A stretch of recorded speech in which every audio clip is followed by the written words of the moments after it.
Hello, everyone. My name is Marie Bilodeau. Thank you for coming to this workshop on how to get beyond writer's block. I am pre-recording this, so I think you were warned. I'm not positive. But just so you know, I am currently at another event. I am actually in Columbus, Ohio. I'm from Ottawa, Ontario, Canada myself. I am currently in Columbus, Ohio, should all things have gone well between now and then. And I am participating in Origin's Game Fair as an author guest there. So really being excited about the WriteHive conference and being honored to be invited. Me and the organizers, who are very kind, decided that it would be okay to pre-record this portion. I will, however, be available on the Discord to answer some questions. So I will make sure that wherever I am currently able to answer questions. If not during the workshop, then right after it. And I think that little Discord area we're going to get will be open for a bit. So if you have questions over the next little while, put them there. And as soon as I see them, I will answer them. So we'll get to know each other that way. If you don't have questions, that's cool too. Completely up to you. This workshop is for you. And that's the thing here. I'm not going to share a PowerPoint. I'm going to talk to you, and I want you to take notes as they resonate with you. We're going to talk about two things, which are the two things that generally stand in the way of words. There's you, the writer, and there's your work, your writing. So these are the two things that we're going to focus on. We're going to start first with the writer and then move on to the writing. Take as many notes as you can. I've done this before. I've been going to workshops. I should introduce myself. I haven't done that, except I'm not here. Um, I'm also not going to retake this. This is like, it's like the raw footage that you're getting, totally what you deserve. It's like it's live, okay? Um, I started going to conferences in 2002 and 2003, and that was in Surrey, BC, which is the other side, like 3 time zones away from where I am. And I started learning a lot about writing and things that I didn't even know how to interpret about writing because I really had no background in it. And all of those notes that I took are still things that I refer to even nowadays, several years into, over a decade into my actual career as a writer. So take notes as much as you can, and what resonates with you. Don't kill your wrists, of course. You can always write to me and say, Psst, can I maybe get some extra ideas or something? That's fine too. You can type them, whatever works for you. But when I started going to those conferences, they weren't everywhere or as accessible. I mean, now virtually, it's a godsend. It's wonderful to have. But when I had to travel 3 time zones away, it wasn't as easily accessible. So I took as many notes and went to as many things as I could, which is amazing. I'm actually co-chair now of my local con because it meant so much to me. So CanCon is Ottawa's sci-fi literary con, and I'm co-chair of it now because it means a lot to me to bring experts to the Ottawa crowd who can't afford to go to the experts in other cities. I am also an author. I've been published for a while now, since 2008, I believe, was my first book. I'm a science fiction writer, science fiction, epic fantasy, horror, so kind of the whole speculative fiction vibe there. I've been bestseller on several lists. I've won some awards. I've had a lot of fun. I've also been a little bit everywhere. I've done ghostwriting as well. So I have a lot of books that are not actually under my name. Actually, more works are out there not under my name than they are under my name. So Hmm. But you can see behind me, behind the nail polish, those are all the books that I've published, anthologies I've been in. I write short stories as well. I've been in analog science fiction and fact and amazing stories. So I've been a little bit everywhere. And one of the things that I need to do to keep moving forward, and we all need to do in our careers, is to put words on page. That's the basic of a writer, right? So if you're having a hard time doing it, hey, that's going to be a problem. That's going to be difficult to move forward in your career. I think we all understand that, right? You've got to get your words onto the page.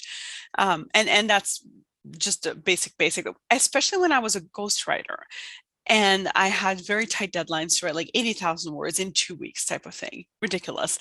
Fun too. Let's be honest. It's like a rodeo, right? Can I catch this?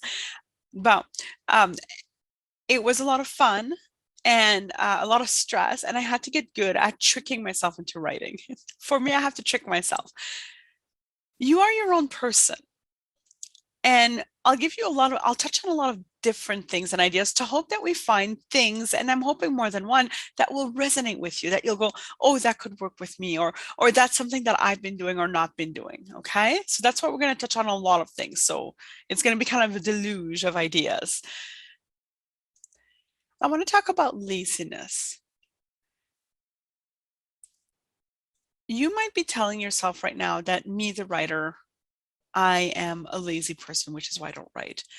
Or maybe when you're sitting down somewhere, you're like, no, I'm lazy. This is the reason that I don't get things done, or um whatever words you're using for yourself. Okay. And I'm sure there's something along those lines. Okay. Um, this is the start, by the way. I just kind of dove in there. Start trying to take out the word that you're lazy out of your vocabulary. Stop trying to berate yourself, or berating yourself, not even trying, saying that, oh, I'm too lazy, that's why I don't get the writing done. Okay. In my experience, and that's experience also organizing a con, mentoring new writers, organizing workshops, like and dealing with myself, because you have to deal with yourself, right? You are your own manager, which is terrifying because I don't listen. Um, you're probably not lazy. There's few people that are actually lazy in the world. Okay. Now start thinking, are you overwhelmed, stressed, unfocused, over committed? Maybe you're living through a global pandemic. I don't know where you are. I don't know what your reality is, but I know that chances are you're not lazy. You just have a lot on your plate, and writing is something that's important to you and that you would like to do, because you wouldn't be here right now listening to this if that wasn't the case. Okay. So whenever you start to think like, I am lazy or I can't do this, reflect back on this moment that you are here now listening to this when you could be doing oodles of other stuff. So just to kind of start framing it in your own head, because if you're the one berating yourself all the time and bringing yourself down, it's not going to help you write. You're standing in your way again. You are not being your best friend. Be your best friend. What would you tell your best friend? Okay. So start thinking, wrapping your head around that. That might work for you. It might not. Again, like every writing advice out there, and I hope you've heard this before multiple times, this may or may not work for you. So you have to learn to pick and choose what reflects your writing style, your way of being. There is no one answer, because it is an art form. It is also a craft, but it is something that you yourself have to figure out what works for you. All right. So just something about laziness, because a lot of writers will say, I don't write because I'm lazy, or that's their internal dialogue anyways, even if they don't admit it. Start refining that internal dialogue to not be that. Let's start looking at what could actually be stopping you from writing. Okay. Identifying why you're not writing can be super hard to identify. And so I'm going to throw a bunch of different things at you, like quick meal here. Okay. So we're going to call it procrastination from writing. But I don't want you to think of procrastination as in I'm being lazy. I want you to think as just you're not doing the writing. Okay. It doesn't mean that you're not busy with other stuff too, because it could be that you're like, you're in med school and you have 3 children and 3 husbands. And oh my God, why are you doing this? Make better choices. I'm sorry, I'm judging. I don't mean to judge. You're doing great. You're doing great. But whatever your reality is, you might have a lot on your plate, and it might not be procrastination. It might just be exhaustion. Okay. But there's a reason you're not writing. So let's look at all of it. If you are procrastinating, let's say that you don't have 3 husbands, 5 wives, 20 children, and finishing up med school. Let's say that's not your reality. Let's not even talk about the horse farm in the back. Then you might be procrastinating. Okay. We all do it. I do it a lot. I'm quite a fan, actually. I'm quite good at it. It's kind of my expertise. Ask yourself, when you need to do something instead of writing, does it actually need to be done? Okay. And it might, like, I'm not saying it always doesn't need to be done, but does it actually need to be done now? Or are you just really trying to get away from the writing? Learn to have a little bit of tough love on yourself. Now, again, this has to be on your reality. I'm a big champion of mental health. If you're going to tip your mental health by forcing yourself to do something you really don't want to do, then that's not going to be conducive to more words in the long run, right? You're looking at it as a long-term career.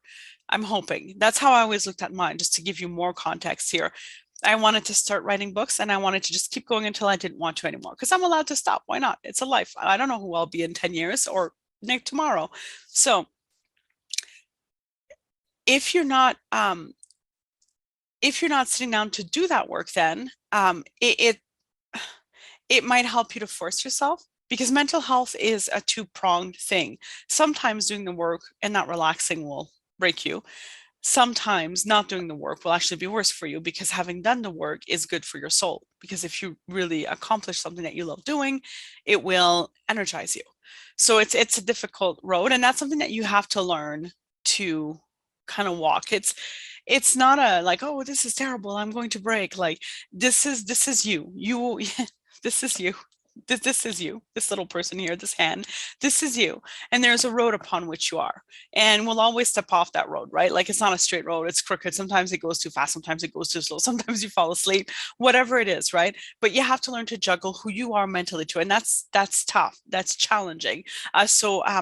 Whenever I suggest something here, remember your own mental health too, and ask yourself, is it better for my mental health to have written, or is it better to have relaxed, or to have clean the kitchen, or to have whatever are the things that you do, walked in the garden? Sometimes it's a combination of all of those. Okay.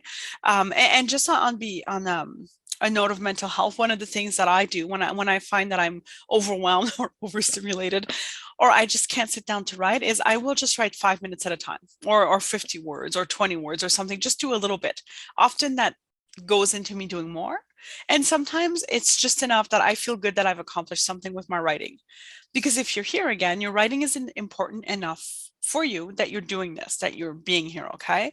So in doing it, even a little bit of it will help you mentally. It's good for your soul. And sometimes we forget that although it is work, art is work as well, that doing that work can be good for you, because it's not like, being behind an office desk, which can be a little bit, depending on your office and your desk. And I hope that you're working from home. If you like it, I love it. I've been doing it since 2014. I've been living off creative and writing and freelancing.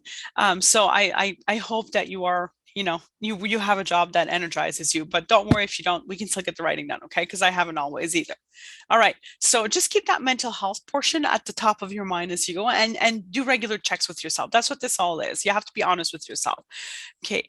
Ask yourself what you'd prefer to have accomplished by end of day. It's something I ask myself every day. I have all these, I got to show you. I think I just reorganized my drawers. I have all these sticky notes. They're all like little note guys. And I just write lists ad nauseum. Really, I love lists. I love sticky notes. I have cuter ones that are like unicorns and stuff, but I'm not showing you those because you might break into my house and steal them. They're so great. But I make lists regularly. And then there's things that would be nice to be done. There's long-term things like by this week. And then there's things that would be good to do every day. And then what I do is I have like a little tracker, another type of sticky note, for writing every day. The flowers are supposed to represent the days I write, and the days I don't have flowers. So I prettified the days I write. I have a lot of stickers, so I'm trying to use them on something. I've been carrying these suckers with me for 20 years. I got to use them somewhere, right? But see, so I wrote like 2 days. I didn't write that day. I wrote this day. I didn't write these 2 days. I wrote this day. And then I wrote every other day afterwards, but I lost my sticker sheet of flowers. And then I'm one of those people who's like, well, I can't switch over to stars. These were flowers. Anyways, so set yourself little systems to keep yourself kind of honest. How would I like to keep writing moving forward? All of that stuff. And what would you like to do by end of day? Even if it's 9:30 at night, and I'm an early, go to bed early, I get up early. So like usually by 10, if I'm not in bed, I'm a pumpkin. Even if it's 9:30, I'll go, I can put 5 minutes in, and that's it. That's all I need to do. And then I can put my flower on, which I love. I'm tactile that way. But again, I lost my flower sheets. So it's a great system. Shouldn't have moved the flower sheet. I think kittens stole them. I blame them. Be dedicated. Whatever that looks like to you, remind yourself that this is the thing you want to do and you want to accomplish. You want to have a long-term career, so you have to view it as something that you are okay doing all the time, which sometimes means rejuggling how you view your own writing and your relationship with the writing and with other things in your life. And that's something that you'll analyze. We'll go through more and more of that throughout this presentation. Remember your goals. Remember where you want to be and what you want to do. I have it, so I'm not going to show you my entire office here, but on that side, I have a map of the Horde Empire from She-Ra, Princess of Power, the 1980s version. Love the new one too. Anyways, so I got this like cool big map. It's pretty, but it inspires me. Oh, an evil empire, I can be inspired. And then I have on it, I have little art of all of my published books, which is kind of taking over it. So I'm going to take some of them down. It's too cluttered now. But beside it, I have the yearly calendar. so that I remember which day it is, pandemic, right? And then I have beside it my goals. So nothing too stressful. I found that I used to be better. I used to have like monthly goals, weekly goals, and all that. But with pandemic, my brain has gone, that's the technical word. So what I do now is I have a list of things that I'd like to accomplish at some point this year, unless something derails them, which is okay because life. And then I also have in front of me, so that's beside me. I'm very visual and I work in one space, but this is also my freelance space and my writing space. So I'm very judicious about putting my files away about, so that the space can switch over. I can light candles when I'm writing so that it changes the mood, so that it's mental, right? So if you have one space to work with, try to do something to switch it up so that it helps signal to your mind that you are now doing something else. What I have in front of me is this cute little frilly board. I don't know why my friends would give me that. It's made of metal, so it's got more magnets and stuff on it because I like magnets. But what I also have is this. I'm gonna take it down. I have these shiny clips. Yeah, they're given to me by my partner's mother. She's wonderful. And then I have words. And then the idea was to use more stickers. First of all, there's shiny stickers everywhere here. And then I wrote on it, I'm trying to like hide a little bit the things. Nothing will mean anything to you actually, because it doesn't mean anything to me. And the idea is these are story ideas I've have that are kind of on the back burner or not finished or need another edit. I have like several books that need just another edit. And the idea is that I can go and whenever I finish a project, I can look at this and go, what do I feel like next? Because I find that I'm not as good at deciding right away what the next thing is, like before I'm done. But you do have to get to done before you jump to the next project. We'll talk about that more, okay? So whatever visual things you can do to remind yourself, I didn't used to need them as much as I do now, but now I'm a very visual person. I surround myself with the things that remind me who I want to be by the end of the day, not by the end of the month, not by the end of the year, not by the end of the decade, because that's too far out, just the end of the day. Who I want to be is someone who's written today. That's it. 5 minutes is fine. It's more than I would have done otherwise, right? And then I want to be someone who uses up her sticker stock. Just too many sticker stock. And I didn't, foolish girl, I didn't move them all when my nieces and nephews were like wee tykes. So now they're like older tykes and they're like stickers, Auntie Marie, really? So, except not like that because they're pretty polite. But they give me that little smile that tells me they think I'm nuts, which, okay, I get it. But still, anyway, so sticker supply, if you need to use it up, this is how you do it. All right. So how to beat procrastination? Other things you can do is, okay, you'll have heard of this, write every day. I'm not a big proponent of like this system is what works for you, and if you don't do this, you're doomed. That's not how this works. Again, it's an art form. Showing up every day, though, what it does do is you don't forget that you're doing it, and you don't forget your story thread. It's that's the reason I show up every day, especially when I'm doing a big project like a novel. Because if you let it go for a week, you'll forget half the cool stuff you were doing, right?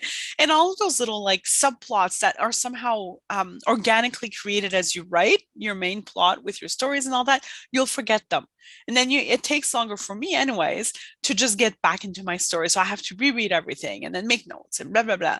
So if I'm there every day, I don't lose the thread as much. And as long as I don't lose that thread as much, I am more productive. I am wasting less time and I'm having more fun. And having fun is one of my big targets, as you can tell by all the shininess. Having fun is one of my big targets because if I have fun, I will keep showing up. Now, I am told by many, many people, many of which I respect, that my definition of fun is very loose, very fast and loose. And it is, I'll admit it. But it's better to say I'm having fun writing than I'm getting an ulcer writing. In my mind, I'm trying to trick my head to follow what I say. When I say fun, it's not always like, oh, yay. Sometimes it's like, stupid story. What are these characters doing? I hate this. A lot of bitching. But it is fun to have done it. It is fun to have accomplished the thing I want to be. And at the end of the day, it's fun to look back on my day and say, I have taken one tiny step closer to continuing to be or to becoming the person that I want to be. Simple as that. Okay. So when I decide fun, please take it with a grain of salt. I know that the process is hard, but if I follow my joy in that I write things that I want to write or that I enjoy writing and I keep moving forward, if I do it every day, it does help me keep the story, the thread of the story. That's the only reason I'd say if you are in the middle of a novel, it can help you. If you can't do it, don't worry about it. I have in every condition I have written novels, gotten them finished, and it is not a big deal. Whatever works for you, right? Okay. Stay on the job when you can do it. Like remind yourself that you're doing this. It's stupid, but you'll forget sometimes. I will forget for weeks that I'm writing something, not do it. A lot of things are more interesting. And if no one's waiting at the end of the day with a deadline, when I'm on deadline, it is awesome because I can produce. When I'm not on deadline or it's a self-imposed deadline, it's a whole other game because nobody's waiting for your product. So you can take as long as you want. If you're good at hard assing yourself, great. Make yourself a timeline, a Gantt chart if that's your joy button, and then just move forward. But don't forget that you're working, okay? Commit to the long haul. Um, Writing is not going to be a like write and done and success. And a lot of the stories that you hear out there are all the overnight successors. I always laugh when Charlene Harris is one of the big, like people call her an overnight success with her Suki Stackhouse series, which was made into a TV show whose name completely escapes me, but I like the books. What was that name? I'm not trying to be like, oh, pop culture. I'm too cool for it. I'm really not. I love pop culture. I'm just really, I don't have much memory. And it is early. I need coffee. I'm recording it early just to give you the real live experience, by the way. All right. Anyways, they say she was an overnight success when Suki Stackhouse came out and people were like, oh, this is an overnight success, blah, blah, blah. But her agent, um, always says that she's not an overnight success. She had like books and books beforehand. It's just that's the one that people really notice. That's the breakout novel. And so people say that was an overnight success, but it's not. And by saying an overnight success, you did like for anything really, it's dismissing all of the angst and work and difficulties beforehand. Few things are going to be overnight success. So, and it might be better sometimes not to be, because if you are like your first book is a huge success, chances like a lot of careers die because people can't replicate it or are intimidated by their own success. So for me, I always wanted to see my career on a trajectory that was like bloop, bloop, bloop, bloop, bloop, bloop, and it is.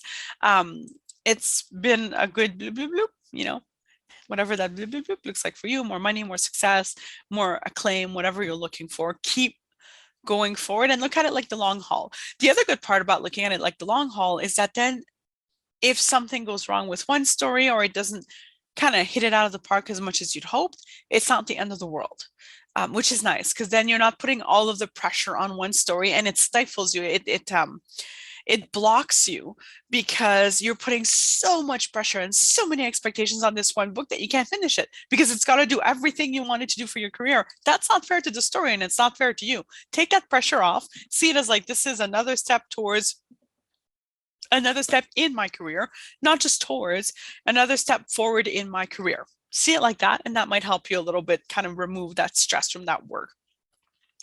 Be patient in the same order. Publishing is so slow. It is so slow. I'm sitting on several announcements, really cool announcements right now. I can't talk about them because the publishers are slow, really slow. From the time if you sell your book to an agent, I don't know what you're going for, whatever it is, if you sell your book to an agent and then or they decide to represent you, more to the point, and then they sell it to a publisher, it'll probably take about 2 years from the publisher accepting it to it being published. Takes a while. If you're self-publishing or indie publishing, which I've done as well, love it. I mean, when you finish it, you should go through your substantive edit, your copy edit. Like, don't cheap out on the whole process that the traditional publishing industry undertakes because you want your product to be on par, right? Anyway, so be patient. It is a long road. Seek order.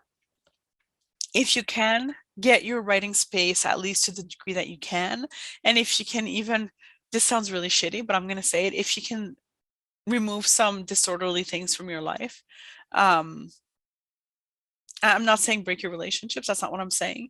But like, if you can make things a little bit more orderly, like I just got finally, this desk hadn't been working for me forever because I like to just kind of sit there and use it as my notes desk. This is my computer. I've got 2 screens here. I've got my giant mic like it. So I just thought to check if I was muted. I'm not. Isn't that lovely? Whew.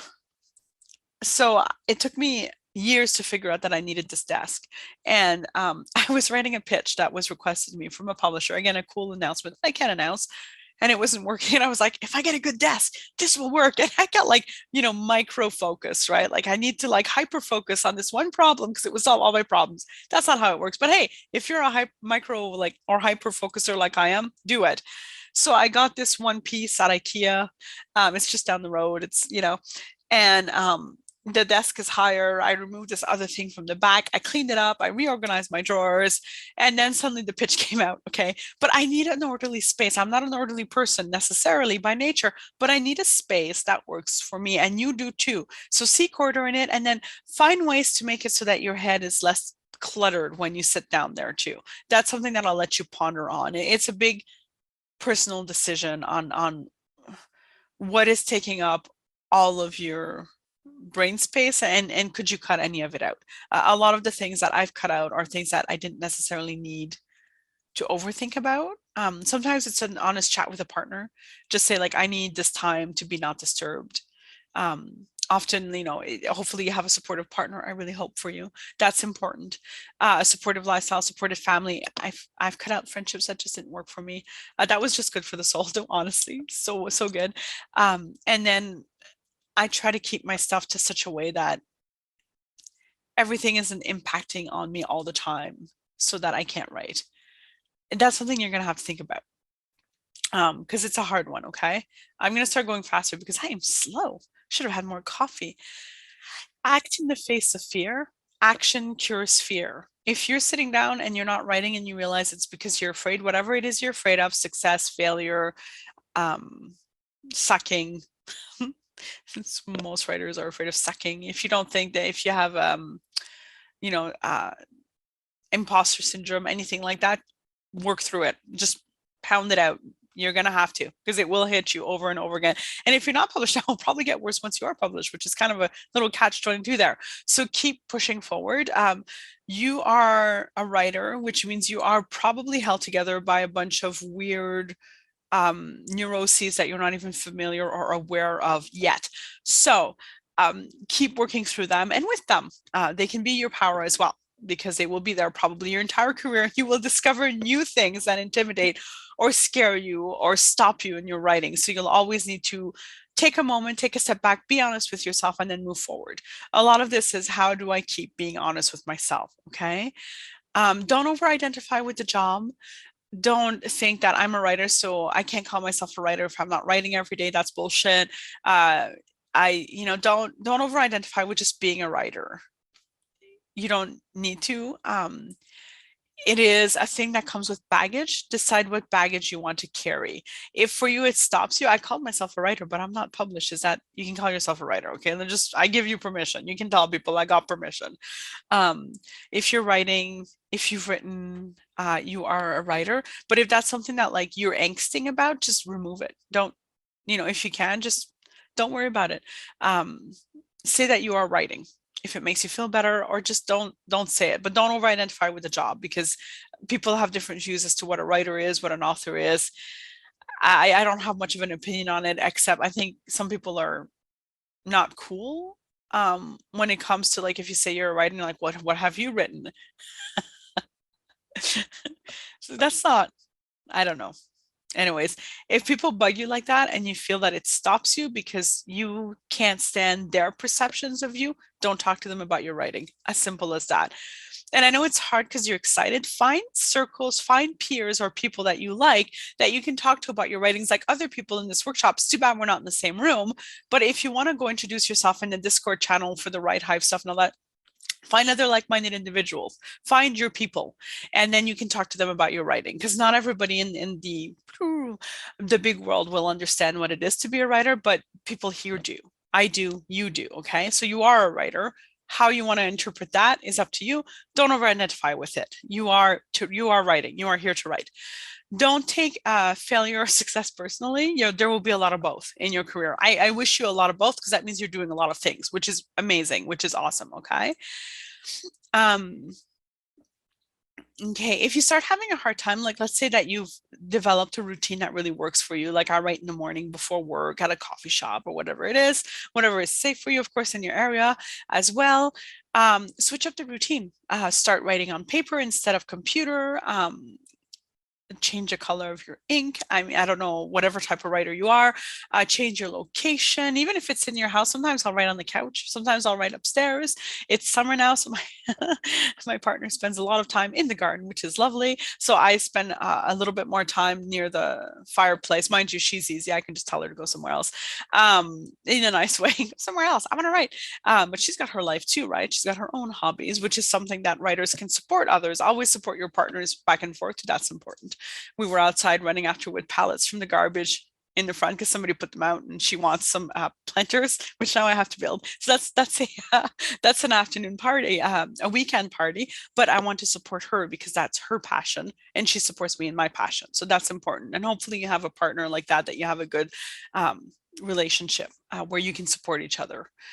Quid pro quo, if you will, but not in a, don't keep tabs. That's terrible for any relationship. Anyways, I am not a relationship expert. I'm just telling you what works for me. Okay, so switch up the routine if it doesn't work, okay? Here are some quick tips and tricks to help you keep the words flowing. Spend 5 minutes preparing the night before. If you spend just a little bit of time preparing the night before, your ideas will be fresh when you sit down in the morning. Simple as that. Orient your life towards outputs instead of inputs. Inputs are absorbing creativity. So like watching TV totally counts. Binge watching totally counts. Reading. So those are all inputs. Try to orient your life at least towards some outputs. Outputs is what you create. Simple as that. Read if you can. That will inspire you to write. You don't need to read in your genre. You don't need to read the award winners. You don't need to read the top 100 top books you must write in this genre. That's all bullshit. Just read whatever you want to read. Anything that you want to read that inspires you, that will help you, whether it's nonfiction, whether it's the monthly Harlequin novels, whether it's science fiction rom-coms. Like, it doesn't matter what it is. If it makes you happy and it gets you to picking up a book and reading, that is what matters. Don't play the game of I'm not reading at all because I'm writing the books that I want to read, because there's nothing out there I want to read. Don't say that at writers. I hear it all the time, and it just sounds like, it makes you sound poorly read, to be honest, which you would be, you're admitting. But there's a lot of cool stuff out there. If you're not finding it in the big five, look for independent publishers, look for that kind of stuff, because there's a lot of books out there, a lot of stories, and a lot of people who came on with the same thought who surely put out those books out there, and maybe they work better for you. So sometimes it takes me a while to find a book that I resonate with, and that's okay. I don't mind doing the hunt. And I got on kicks too. Like right now it was a big thriller kick, so I read like James Rowland, Raymond Corey, Iris Johansson, like just so many books. So I read a bunch of those, and now I'm over it. I'm done. Now I don't know what I want to read next. I'll figure it out. So have some fun, follow your joy. Read though, because it will inspire you to write. And I don't mean read like all the time, or you must read 10 books a week, whatever. Read a little bit, and it will help you tell better stories. Watching TV helps with some of the storytelling because you can see a structure of a story, but it doesn't help you with the craft of writing. So you do need to read. That's part of, I think that's a basic thing, but there you go. And it can help inspire you. So that's a 2+. Oh, I'm stifling a sneeze. So if I look like I start crying, I'm not crying. I'm stifling a sneeze. This is quit taking short-term gains for long-term losses. So be willing to put in the work for longer-term things. Be willing to stand your ground. So if you have a contract from a publisher and you're super excited because it's your first contract, it's a shitty contract, don't sign it. I did that. I signed it. I signed the shitty contract. And I undertook a very public battle with a publisher. It cost me much money in lawyer fees. I was happy at the end. But yeah, think about your long-term gains, not just in terms of contracts, but in writing too. So like short-term gains could be like, oh, well, I'll get the kick out of re-binge watching The Witcher over for the 5th time because it's The Witcher, why wouldn't you? But long-term losses is you don't get any words down. And I'm not saying don't binge watch The Witcher again, but get your writing done too, right? You see what I mean? You might be doing a little bit less of each so that you can do both, but you're doing both. Take breaks from your art as well. You're allowed to take breaks. Sometimes you're burnt out, you're tired, there's too much on the go. You don't need to keep doing it every day. You can take breaks. So even if it's months, sometimes it's years, but just keep it around you. Keep reading, keep thinking about it, take notes here and there. It's okay. I'm telling you, it's okay. What I like to do are marathons. I find that writing marathons really helps me, like writing in a marathon. So sometimes I'll like take a whole weekend to just write. I'm in a position, my life, I built my life. This was a conscious decision in such a way that I had a lot of flexibility. Um, And sometimes I used to go to, before COVID, I used to go to a convent for long weekend longs. I'd go on the Friday and then I'd go and leave on the Monday and I would just be writing all weekend. It was amazing because it's just me and the story and some nuns who I take a silent retreat, so they don't even talk to me. And then this little cheap buffet that the eggs from breakfast get recycled into lunch and then get recycled into supper. It was amazing. That's the sneeze. I'm not crying. It's just my sneeze is coming out of my eyes now, apparently. Um, so marathons can be fun too if you're that kind of writer. I love it. You immerse yourself into the story and it's insane. I once wrote in 3 days 45,000 words. 30,000 of those words were in one day, like typed. I don't know how I did it. I don't think I could do it again. I think my entire body would explode. But anyways, enjoy it. Have fun with it. Do things that you're like, oh, I'd love to try that. Like if when I mentioned locking yourself in a convent for 3 days, just with your writing, and that got you excited, you know what? Try it. What the heck? Worst comes worst, it doesn't work out. Then you don't know until you try. You got to be willing to change out systems when they don't work for you. Um, okay. So just keep that in mind. Okay, now I'm looking over an old presentation. I did this actually right before COVID. This is just an interesting tidbit. And I find that some of this stuff doesn't work quite as well because I've changed personally. Um, okay. If you're in the middle of writing a book and you suddenly say, I hate this book, take a break, okay? To step away from the work. It's okay to step away from the work. Take a break, like short break, maybe 2 weeks at most if you're actively trying to get this book done. But it's an active break. So you want to replenish the creative wells. You want to be, whatever replenishing creative wells looks like to you, which right now you might not be sure because again, I don't know where you are, what your reality is.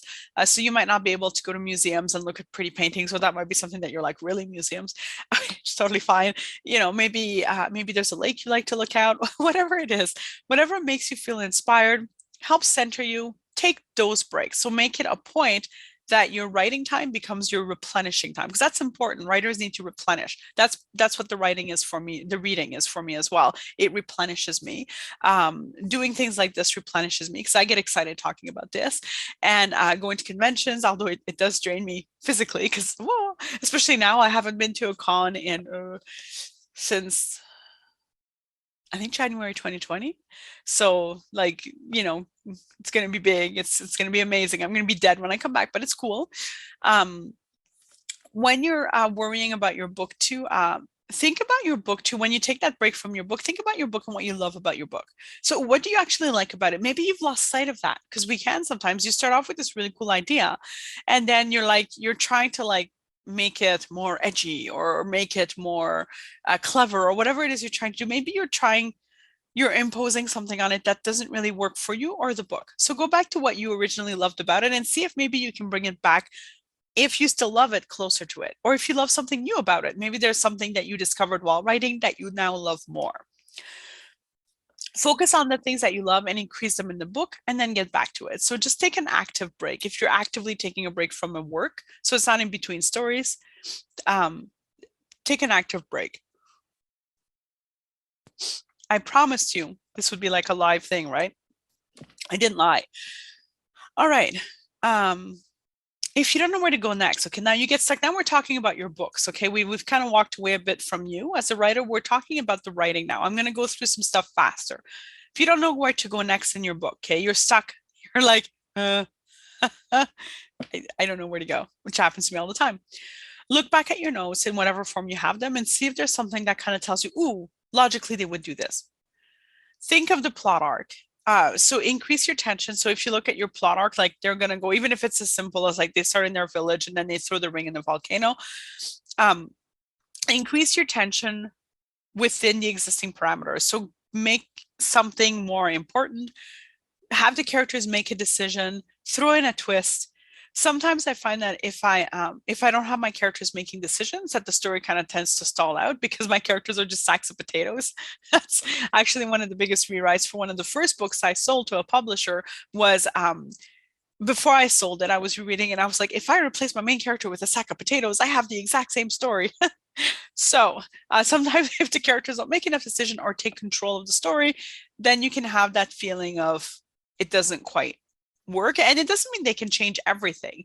Like a lot of stories are like they're being chased or I just read a lot of thrillers. So they're being chased, the temple is collapsing around them. They've been poisoned by the statuette and that boulder. Oh no. So and those are all outside their control. Although they could have not touched the statuette and gotten poisoned. That's on them. They didn't even record the context. Come on, archaeologists. Anyways, so those things are outside their control, but they're making decisions in the meantime. Like they're not just waiting for the cure to find them, they're going to actively try to find it or something like that, right? So decisions within those parameters that can help move your story forward as well, and also throw in a twist. Somehow, suddenly their best friend betrays them, ba-bam, but it has to make sense for the story. And one of the things that I do, which I'm just going to throw out there too, is I usually try to write a draft where I get to the end. So I'll start at the beginning, and then I started as a pantser, so I would only write my stories without any plot or very vague idea of where I was heading. Now I have more plot, but that's because I have to write faster. There's more demand on it. So I can't spend all my time trying to figure out where I'm going. So I figured out beforehand now, just so you know where I'm at as a writer. You can be whatever works for you. Like, don't, it has to work for you. But I write till the end regardless. So sometimes when I'm writing, I find that if I can't get to the end, I don't see the whole breadth of the story.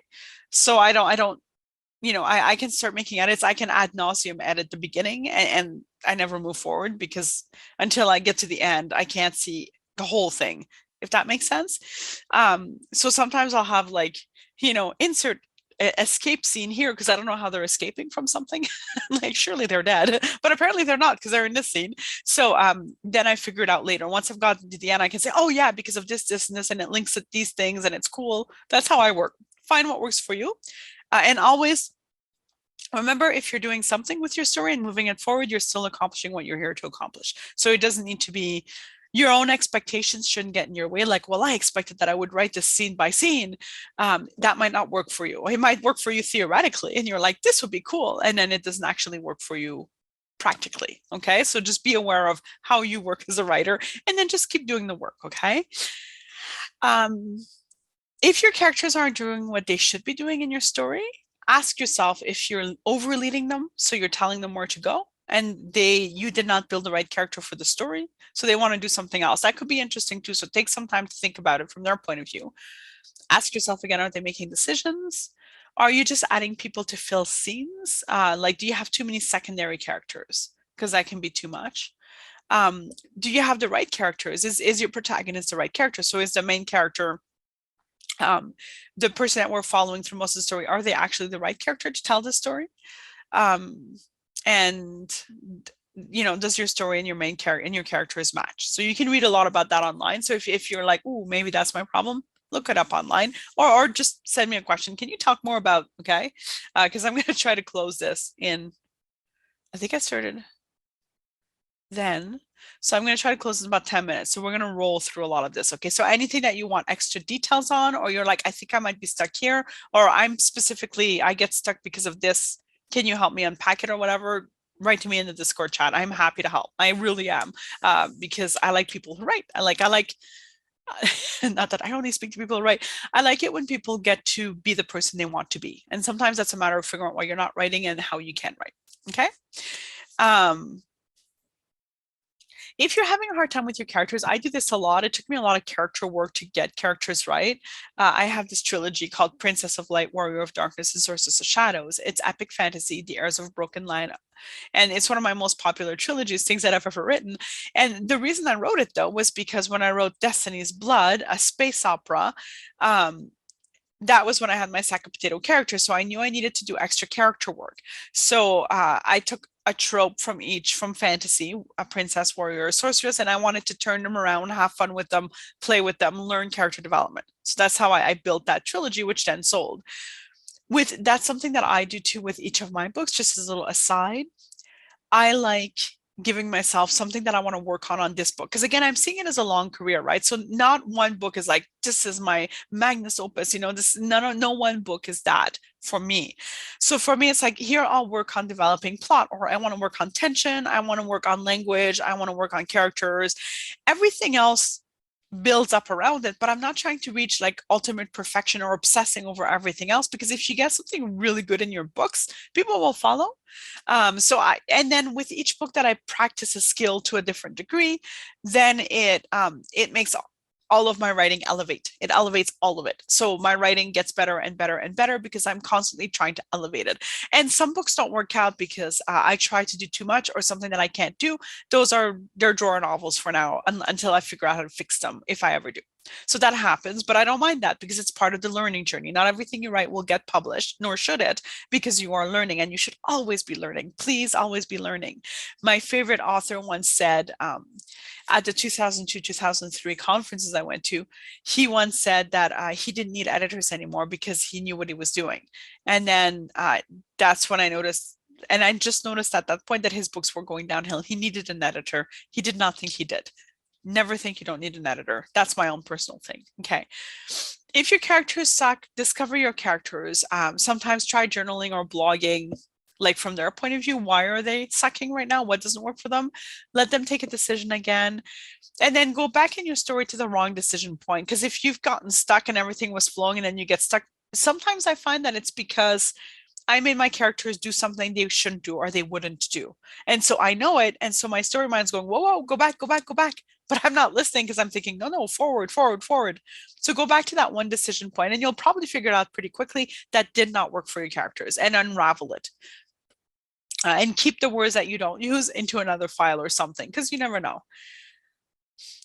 If you're getting lost in the spiral of research because you think that you can't go on without explaining something to your readers, remind yourself that readers don't need to know everything.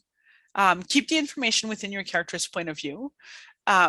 If you need more information and your character wouldn't have it, maybe another character can share it in a way that makes sense, or maybe give your character a different skill set. It's a big problem in spec fic. There's a lot of info dumps, they call them, right? So like pages of like info. So you don't necessarily need to do that all the time. And if you're stopping yourself from writing because you're in eternal research mode, I mean, ask yourself, can you just not write the story and then figure out where the cool sciencey stuff will go that matches what you developed? I have this book here. I've been working on this since 2013. Plump. And this is all of my research, all of my notes. I think I'm at draft 5 on this because it is a research intense book, but I think I'm using it as a procrastination tool. So yeah. So I'll go back to that at some point and then try to remind myself like, no, just write it and get it done, and then get it the best you can, and then send it off to, like, my brother is very smart at tech things and he can tell me if I don't make sense, because I won't be able to learn, quantum physics to the depth that I necessarily need to for some of the stuff that I invented. But he can tell me if I'm at least hand waving correctly. Hand waving. That's a lot of what we do as writers. Okay. So if you find that your story is boring, make it more interesting. Make boring details more lively. Stop bogging yourself down in the world. Show action. Change the reality. Switch things up. Okay. So just some little ideas here. When you're approaching the climax, and so like for me, it's usually the last third of the book. If you can, take time away with your story to push through to the end, to maximize your momentum, because you're going to be getting into like all the little bits are going to start to tie together, and it's a really cool time. So if you can immerse in it, it's okay if you can't. I don't always write that way with my books. It's fun though. It's really fun to immerse yourself, and then you write until you're done.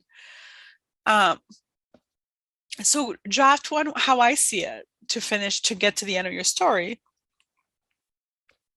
There are things you won't be able to get to see until you get to the end. Like, you won't see the full breadth of the story. Like, oh my God, this character died in the final battle, but that means that here, here, and here, like, they sacrificed themselves. So it makes sense that they reacted that way here.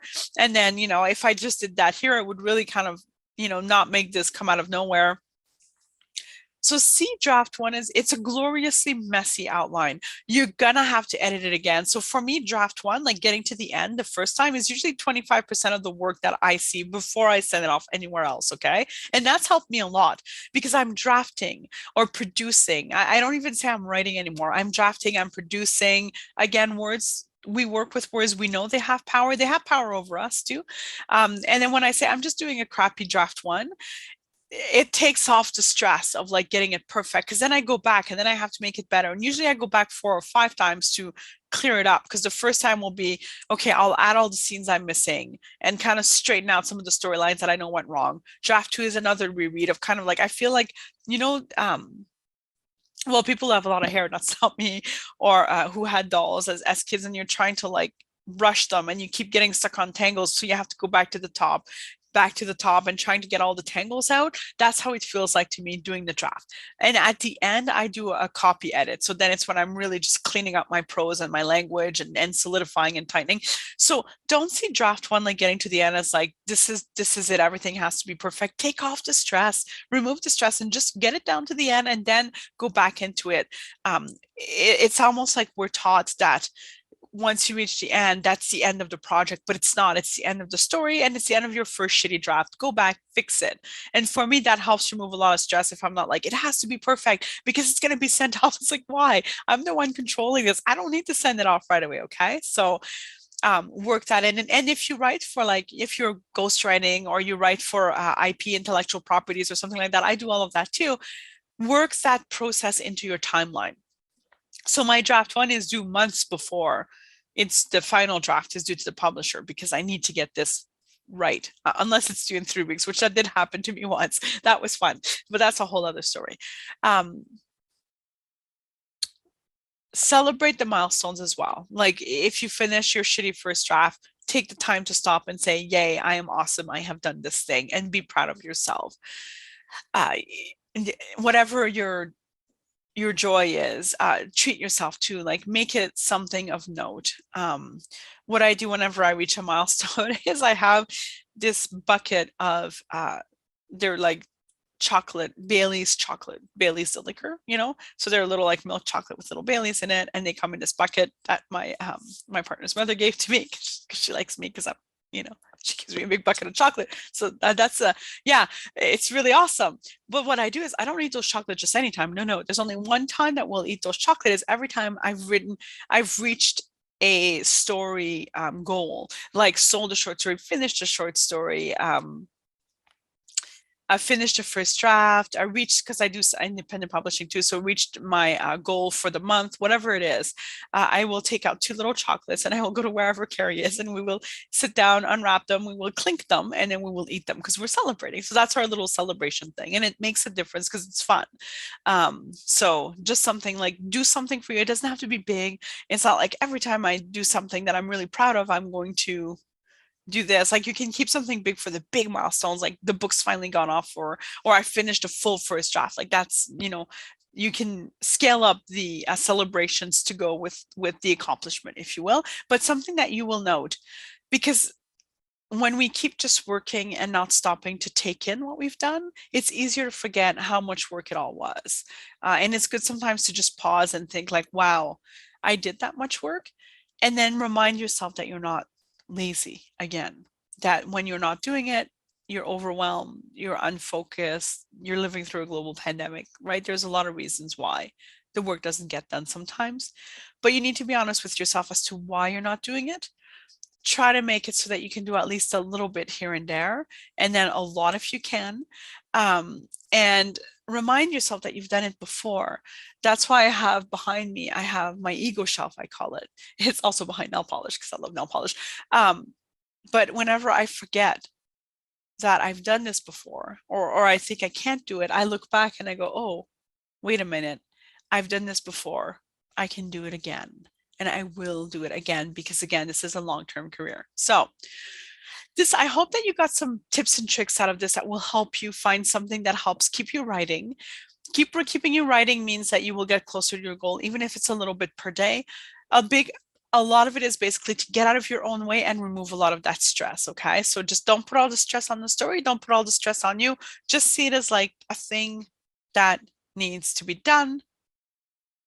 And no matter what happens, don't put the stress of like the envisionment of what will happen. Like, well, this has to make me a bestseller, or I'm going to walk on stage and get my Oscar for Reasons, and my mom will cry, or that bully from high school will finally have to admit I'm a genius.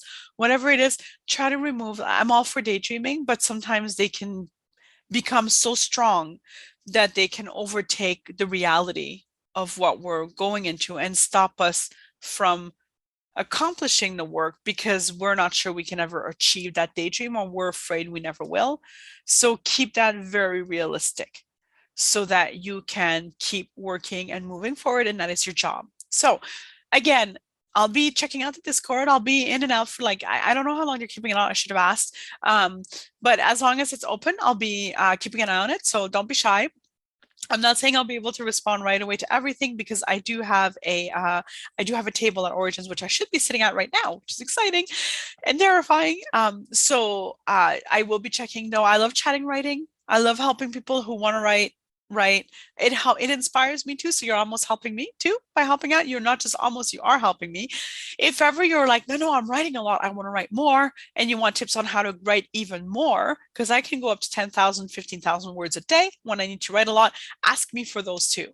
But only if you're at a point where you are actually trying to scale up to that, not that you are not writing at a day, right? There's different points of your writing. So write a little bit each day, increase your word count. And if you want to get to like ridiculous recounts, because that makes you like excited, it makes you happy. Also ask me for tips on that. I am happy to share. I think it's a lot of fun. Writing is fun. Keep the long career in mind. Keep on trucking. It is not an easy job, but it is a worthwhile one. And I hope that we'll get to meeting people at one point. But I know that at least I will get to a chance to see you in the Discord, which is exciting. So thank you all for being here. And I'll see you in the Discord. Bye. Have a good rest of conference.